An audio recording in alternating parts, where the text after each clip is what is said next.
Tanja, and welcome to this beginner's guide for Pilates. I'm really excited that you've decided to join us here. And this little series is just to help you understand what Pilates is about, the equipment that you might want to invest in, and just some of the principles of Pilates, so that when you come onto the classes, you have a better understanding of some of the terminology and things that we might talk about in the class. So the first thing I want to discuss is, what is Pilates? So people have this idea that Pilates is something that old people do in the gym, like the old ladies that go and have a cup of tea and make shapes with their arms and legs. And actually Pilates, true Pilates, so I'm not talking about the Pilates that you get in a leisure center, no disrespect, but that's usually taught as a fitness class. I'm talking about how it was originally created by Joseph Pilates. So Pilates is about functional movement. So what do I mean by functional movement? So I'm just going to demonstrate what most people do with their body, and how Pilates will help you to change incorrect muscle patterns, muscle recruitment. So let's say you're standing in your kitchen and you're making a cup of tea, and the tea bags are on the top shelf in your cupboard. So what most people will do, they'll stand there, and the first thing they'll do is lift the shoulder and reach for the cup of tea or the tea bags. Okay. What should actually happen in the body is the core will engage, and then the arm will lift to the point where it needs to go up to there, if it even needs to reach there, and you'd grab there. So you can see there's a lot of different space versus that.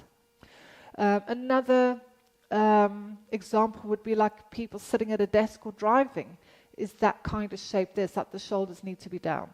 So there's a lot of muscles in the body that are dominant.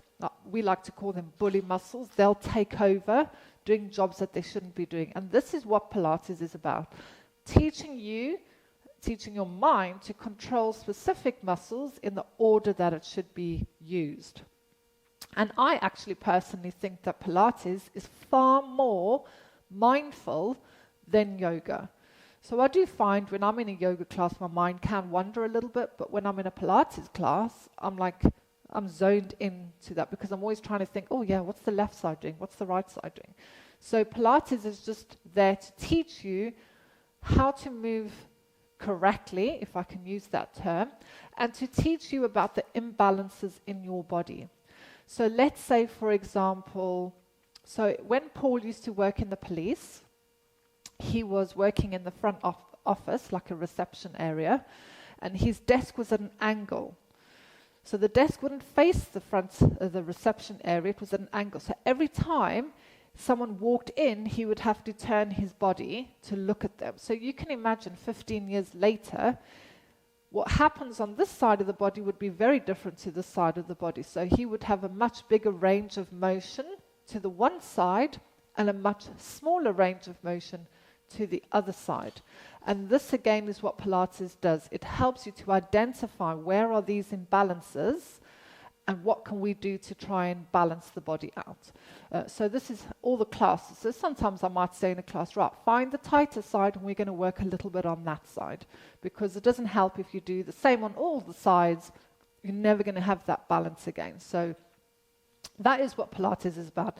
And both Paul and I agree that Contrology, which was the original name of Pilates, is a much better name, and it really does give you the idea of what we're trying to achieve with Pilates.